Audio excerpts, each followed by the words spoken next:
Alright, so there I was watching Poppy Playtime Chapter 5 videos, and I decided I should probably make another video sometime soon.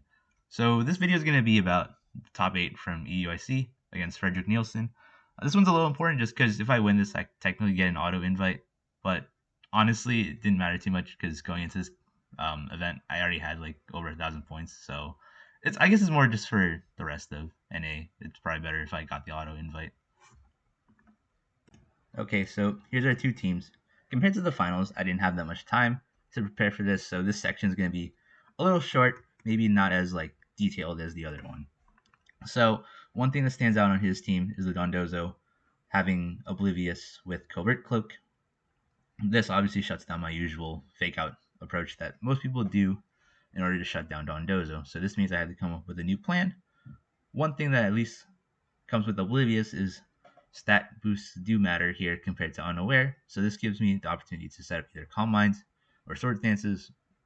However, the problem with Ogre Pawn, which is usually my approach for Dondozo modes, is the fact that if he brings the Cresselia and Ursaluna mode, Ogre Pawn is more likely to just get basically nothing off, so this Pokemon is going to be kind of useless. So that means I'm basically forced to go the Raging Bolt mode, which isn't like the end of the world, just because Raging Bolt is my usual approach anyways to Ursaluna Cresselia. So it kind of just merges the two together. It makes planning not a little less 50-50s and more just, am I able to protect Raging Bolt better? So with that, I am kind of forced to bring Rillaboom and Incineroar because Incineroar is meant to handle the Ursaluna Cresselia part because I'd be able to help weaken Ursaluna with Intimidate and, taunt the Swords Dances if he ever gets it off. I can't taunt Cresselia like effectively, right? I can get one off, but like by then Trick Room's up and I'm already like in a bad spot. Rillaboom, I do kind of need because of the fact that this Ursaluna has Earthquake and only Earthquake to really threaten me as a ground move. That's also important, but I'll get into that in a bit. But obviously with Rillaboom having Grassy Surge, the Earthquake is going to be kind of useless. So Facade is Ursaluna's only way to hit my Raging Bolt for decent damage. Now, the one benefit of him having Sword Stance over Headlong Rush is I don't have to Terra in the front of the Ursaluna. Because if he does have Headlong Rush, the turns can be a little more of a 50-50, right? Because if I don't Terra and he Headlong Rushes, I just lose my Raging Bolt. But in that case, it's usually safer for him to always Facade. But I'd want to keep my Terra just because looking at the rest of his team, he has, a Dondozo, an Ogerpon, and a Tatsugiri. All those Pokemon are kind of weak to the typing of Raging Bolt, like the pure typing without needing to Terra. So I'd want to preserve it as long as I can. So with me having to basically just bring Raging Bolt, Incin, Rillaboom, the last one is the one I'm unsure on. It could be either Urshifu or Fluttermane.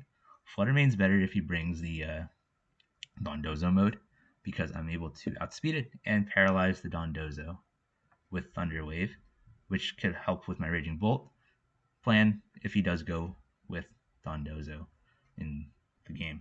However, with Urshifu, it's better against the Ursaluna Cresselia mode because he's not able to play as defensively as he might be able to because I'm always able to threaten damage through the protects because he's just not able to protect with Unseen Fist.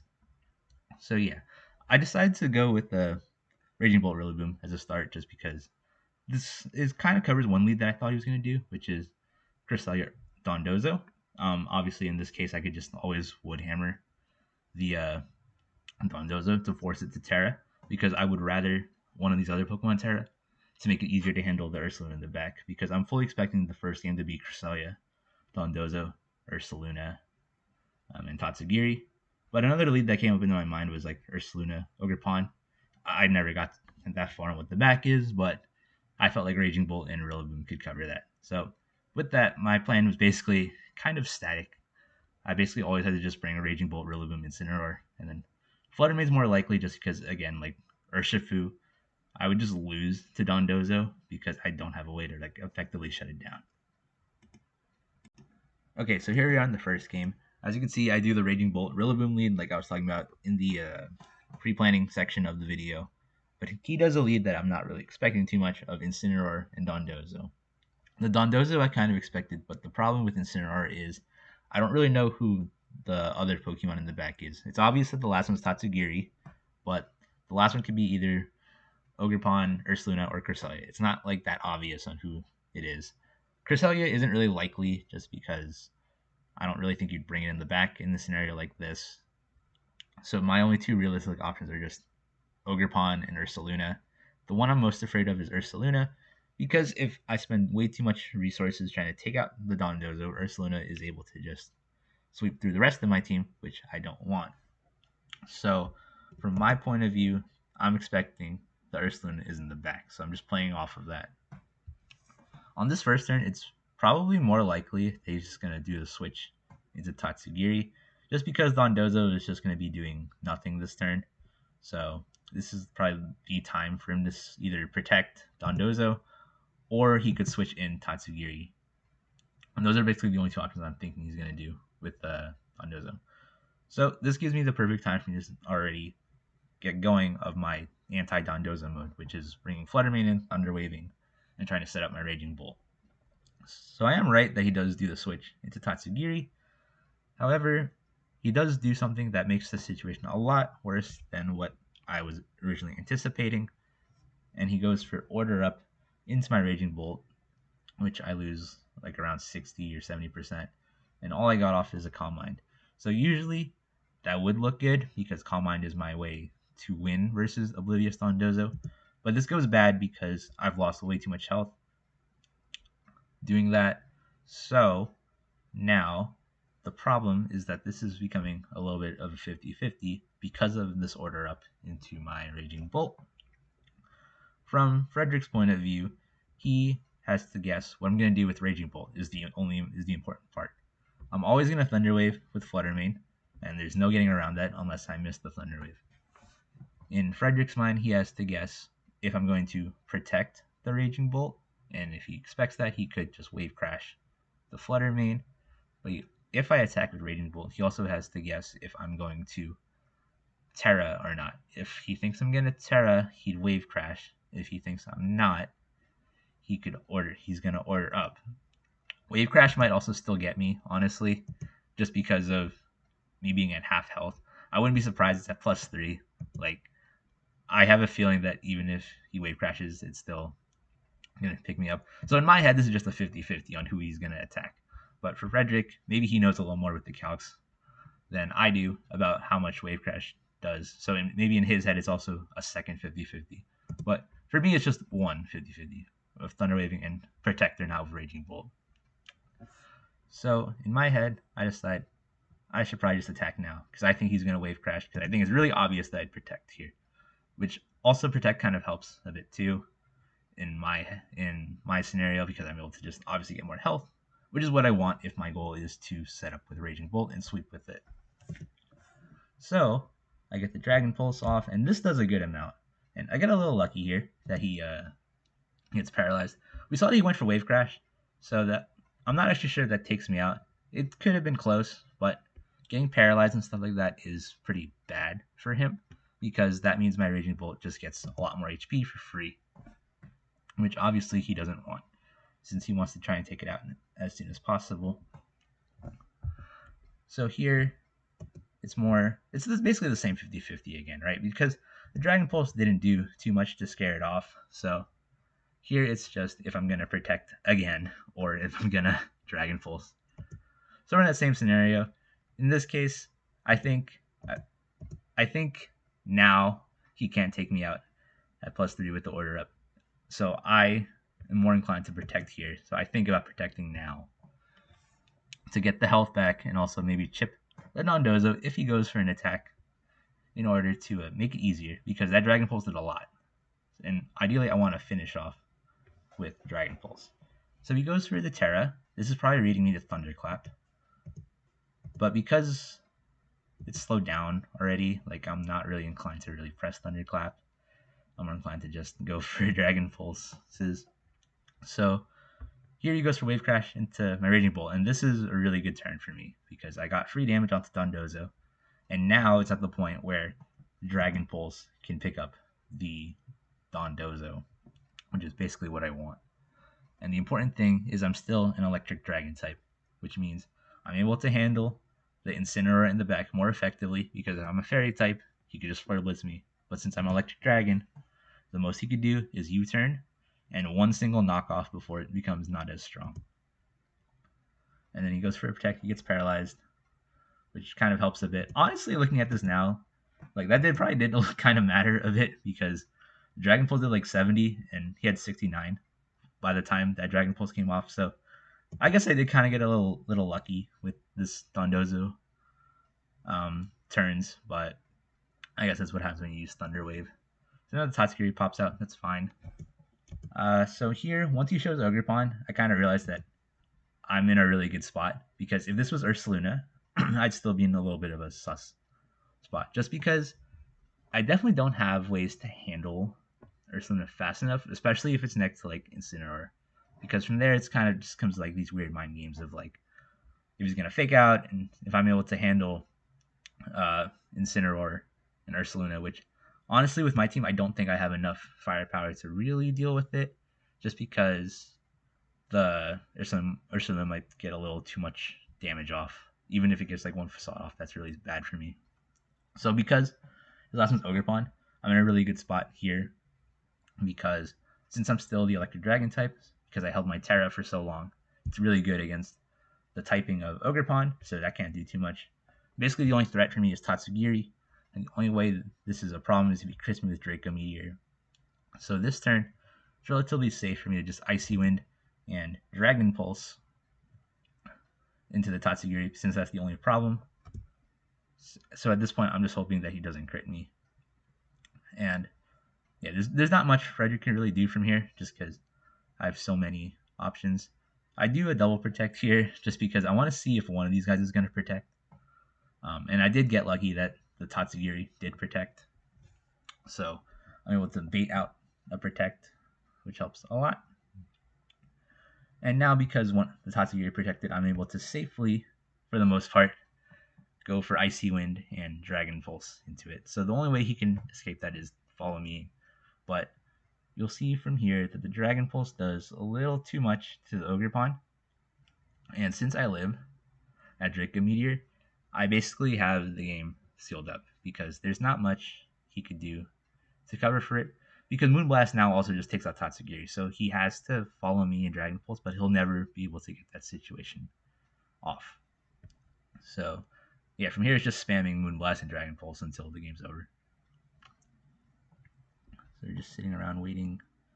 And he doesn't switch to Incineroar here, so obviously I take both out, which is good. But again, Incineroar definitely now can't 1v4 against Flutter Mane, Raging Bolt, Rillaboom. My last one's Incineroar, but you'll see that he never sees my last Pokemon's Incineroar, which in some scenarios is kind of good because that shows that they don't know your whole plan, which you can use to mix up in the future.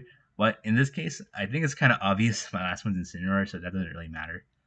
But yeah, so this one, I got a little lucky with the paralysis to be in this good of a spot, so I'm really thankful for that. But I definitely need to figure out either a different approach or just like maybe get a few more turns right for the second game.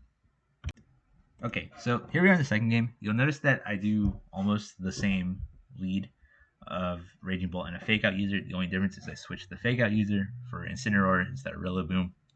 The reason why I picked Incineroar this time is because in case he does Ursaluna and Ogerpon as a lead, I'm able to taunt to stop the Ursaluna setup or even just like weaken it, right? Because it's better if Ursaluna's intimidated right away than sending it in later, because especially with this type of the Swords Dance, that's the only benefit of it is Intimidate's not going to be as strong because he's able to just neutralize it.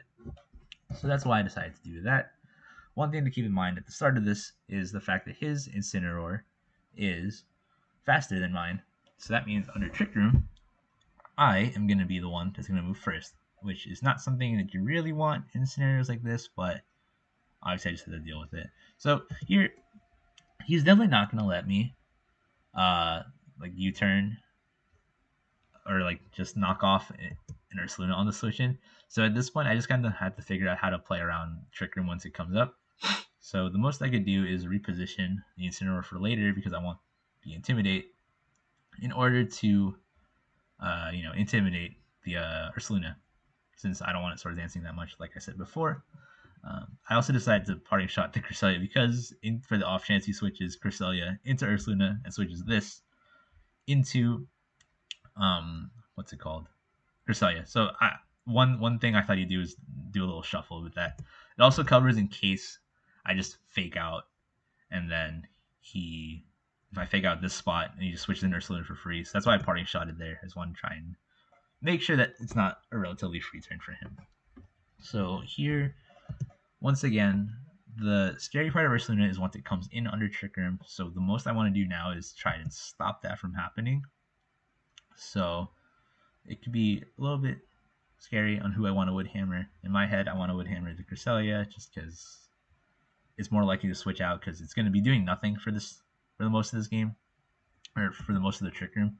And you'll see that he actually just goes for Helping Hand Flare Blitz into my Rillaboom, which is actually pretty bad for me, especially because I got one combined off, and in exchange for losing all of my Rillaboom's health, I lose the last half of it, or the last little chunk of it, and that's bad because I'm not able to set the terrain up again. So yeah, now I have to send Incineroar again because I basically have to. My last one's Flutter Mane, so that's kind of pointless here. So now I'm in a little bit of a rough spot because I'm faster under Trick Room, so that means I'm not able to do any fancy stuff like knock off the Ursaluna's Flame, where I'm not able to parting shot it when it comes in because I'm always going to be reacting first. So those are some things that makes this a little bit of a bad situation, all because I kind of overstepped a bit on the last turn. So what Frederik does here is probably the best thing he can do to counter my plan of just trying to split damage and making sure that Ursaluna doesn't come in as safely. So what he does is he switches the Cresselia into the Ogerpon to eat the knockoff, which is good because I can't knock off the mask, so it does less damage. And then he U-turns into the Ursaluna. This gets him into the position that he wants to, where Ursaluna's in a Trick Room. And the best I could do is do over half, which is still pretty good because this is the scenario that I was scared of at the start of the game, but it's better now because the Ursaluna is at half health instead of full. So that's one benefit of this. So the one thing I do know is because he doesn't have Headlong Rush, I don't have to Terra my Raging Bolt, so he can't knock me out in one shot with Headlong Rush. But Facade might bring me close to the point where Ivy Cudgel could take me out. At that point, I just have to hope I don't get crit. But one way I can make sure that doesn't happen is if I parting shot into the Ogerpon, because there's no point in me parting shotting Ursaluna. This thing is only going to get one attack off, so I don't need to weaken it for the long run if it's only going to be here for 1 or 2 extra turns. So and also I've seen all 4 Pokemon he's brought. It's Cresselia, Incineroar, Ogerpon, and Ursaluna. So if my 3 are Raging Bolt, Incineroar, and Flutter Mane, I definitely don't need the Terra on anything that much. So I decided to Terra the Incineroar to one, live a Facade in case he goes for it. But most importantly is that I don't get hit by Ivy Cudgel super effective later in the game, because I'm definitely going to be rotating this spot in and out because Raging Bolt is my main form of damage. So I need as much support as I can. So being able to keep that other partner slot alive is more important here. So we get the parting shot off. And I show my Flutter Mane as my last one, which is honestly kind of pointless now because he didn't bring Dondozo. I kept bringing Flutter Mane just for Dondozo. He didn't bring it, so it's just there. But we just got to deal with it. Dragon Pulse takes out Ursaluna, which is good. It's good that it got 1 attack off, right? It's better it gets 1 than 2, because it would be a large problem if it got more than 1 off. Obviously, the ideal scenario is 0, but from the way this game played out, 1 was the best case scenario for the amount of damage I can do. So he's got to bring Incineroar in. This is the last turn of Trick Room. So one thing that I have to be careful of is who the Incineroar is going to knock off. If he knocks off my Raging Bolt, that's bad because I lose my leftovers, and there's a chance I might just lose my Raging Bolt, and that's bad because if he doubles into that spot, I might just get knocked out. My Incineroar in the back is at full health, but that switch is so obvious that I'm thinking if it's worth to just attack with the Raging Bolt. So in my head, it's still a 50-50.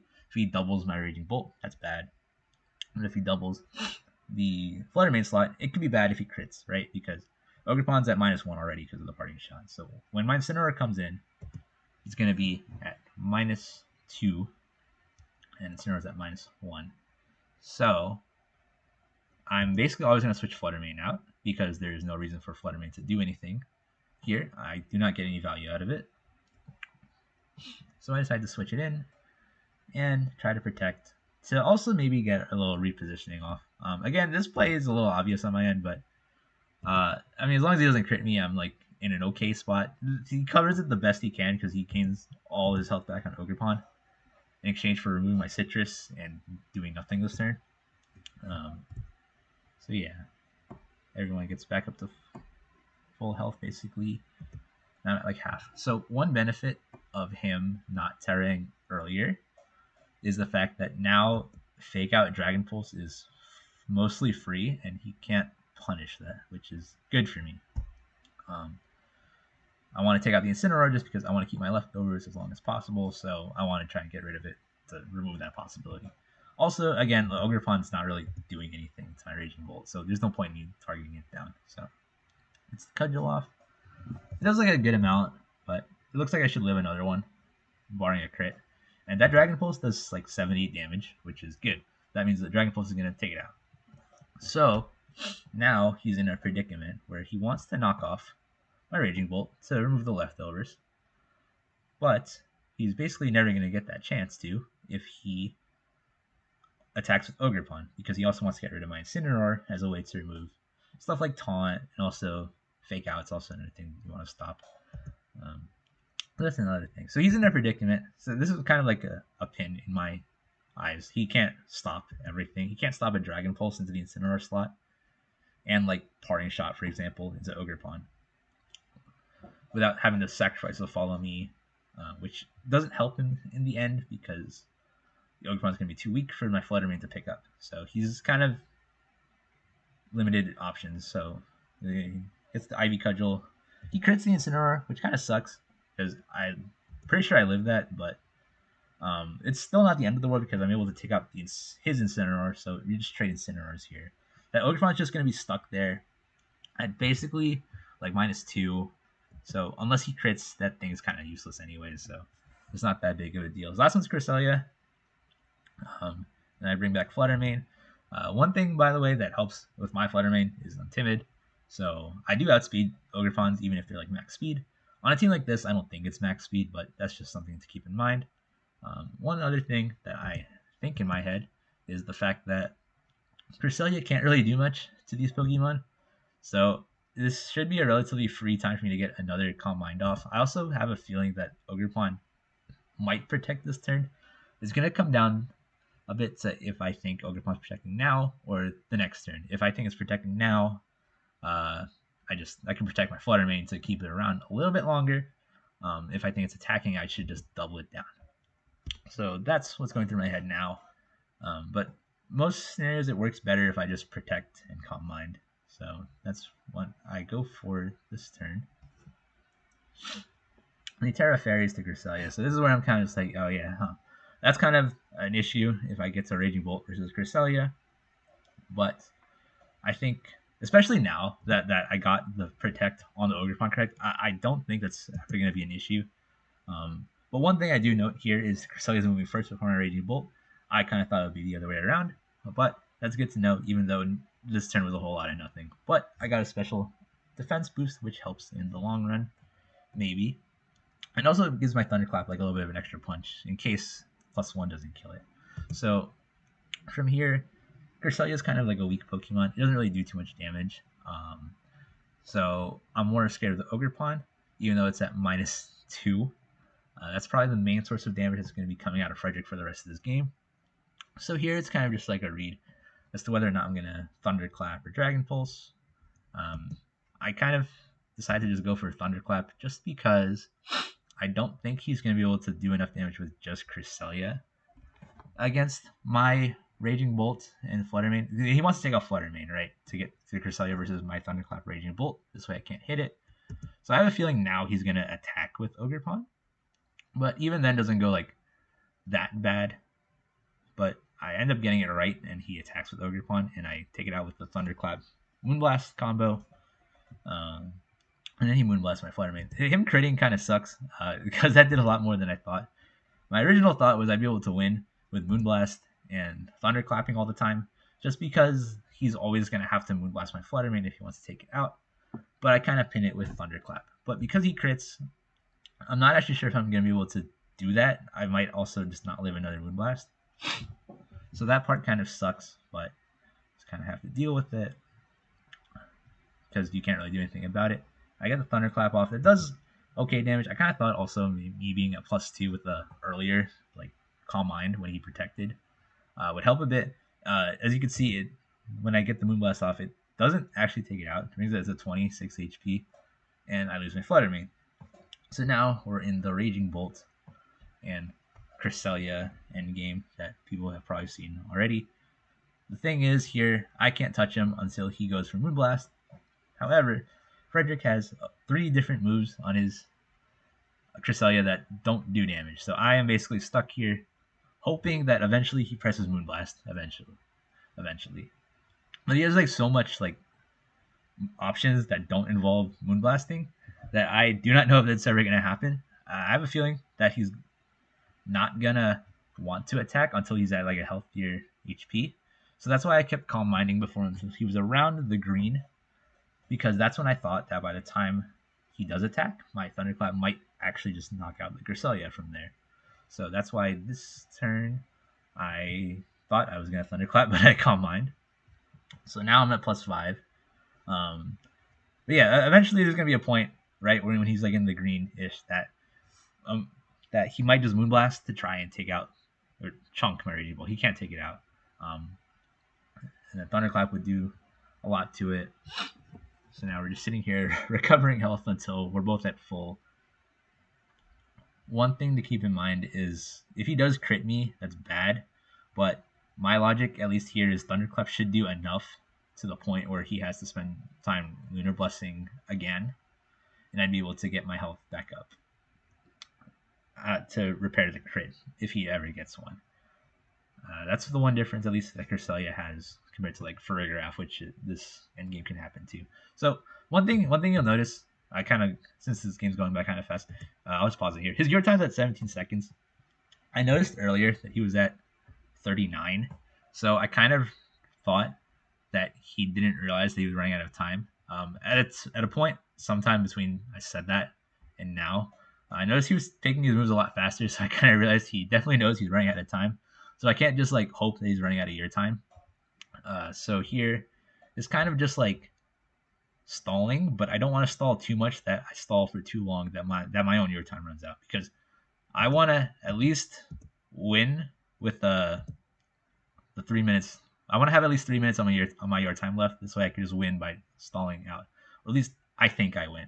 Just because in my head I think I have this one, but the fact that Frederik's not like giving up makes me think that I'm probably missing something, and he might actually win this, and I'm just wasting everyone's time by doing this. So like in my head, like for the first half until like up until he hits like 30 seconds on his your time, I think I won, right? Like I don't think like I don't use this time to think of another game plan because I don't think I need to come up with another one. But because this game's still playing out, I kind of think I might have to. So I'm just thinking, half of it is thinking if I actually did win, the other half is just like, what else can I do differently? And you'll notice now I'm Dragon Pulsing. This is just because it's like, since he's running down to 17 seconds, and I'm like seeing like in real time like how this timer moves. It's moving by like 1 second each turn. So that means he's most of the time he's just doing the same moves. So that's why like you'll see now I just throw in a Dragon Pulse. It's the safe Thunderclap PPs too. But it's mostly just because I know that he's not trying to attack me with Moonblast if he's using 1 second for each turn. You just saw it there. 3 minutes is passing by. So here I can go a little bit slower, but a part of me still thinks he still doesn't realize he's running out of your time. I'm just like kind of coping. So there's that. But from here I decided to take it slow. I have a lot of time left. I have like I think 4 minutes left on my your time. So near the end I could just like shuffle between this Protect and Thunderclap, because this is the point where in my head, if I have the win, he has to Moonblast eventually, and Thunderclap covers him ever going for Moonblast, right? So this is why now I'm taking a lot more time to come up, even though like I know I'm just gonna press Thunderclap and protect. Also, like one thing that I don't know if this actually helps, maybe someone in the comments could verify. You'll notice all my Pokemon have like a title. They have like the Rank Master or the Once Well Trained. I don't know if that adds extra time to the overall thing because it takes extra time to put those words out. So that's one extra thing I had in mind to kind of help with these timer situations. This way I don't sit here for as long. But if that doesn't really do anything, then I just wasted my time putting those ribbons on. So there's that. It's a lot of just sitting around. It's more protecting and thunderclaps. I thunderclap now just because obviously there's a minute left. He has to hit if he wants. If I think he's gonna win, or if I think he has to do that to win. So I do that. Nothing happens, so I just protect and just like yeah, I'll just let the game decide if I win or not. So 7-6, counting it down. I really don't want to mess this up. Protect. I look at the corner of my eye and I see he takes the headset off, so I'm just like, oh, okay. I guess he knew that he lost. So I'm just like, okay, well. But obviously, like, I want to make sure that the game actually tells me that I lost. So, I just wait, cope that maybe I win. And I do win off of this.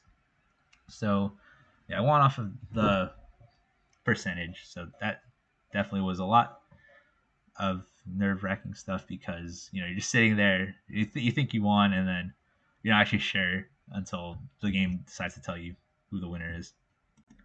So just in case if people still aren't sure as to how I won the game, this is probably a better visual representation of how I did it. So the left column here is Frederik's remaining Pokemon's health, and then this is the total health. So like and then you can just verify this from his stream because it was from his point of view. And then these are my Pokemon. So this is my Pokemon's health at the end of the game, and these were them at full health. So they're total HP, and then Frederik's total HP remaining ones. And then this last row is just the sum of everything. So the reason why I won is because it's percentage. So off of percentage, it's just if you just take the number over the whole. So in this case, this is Frederik's. He'd be at 26.7. And when you do the same math with mine, you'll get 29%. So even though I had less health, my Raging Bolt takes up more of my team's health compared to Cresselia. So that's how I was able to win off of a percentage, even though Frederik's Cresselia has more HP. And although, like, I guess realistically, you can kind of tell from here, the denominator on Frederik's is bigger than mine, so that's why his number ends up smaller than mine. But yeah, that's just a quick explanation in case you still had a hard time understanding. This should be about as good of an explanation visually as I can get. If not, there's probably going to be a link in the description below to help you understand this a little bit more. Okay, so that's it for this video. This was definitely a more interesting one to talk about just because it talks about the end game timer stuff. But if you do like videos like these, I hope that you like and subscribe. And if you do have other ideas for videos, because I do not want to keep milking EUIC for as long as I can, because I think I'm running out of videos for that, feel free to leave comments below. Thank you all so much for watching.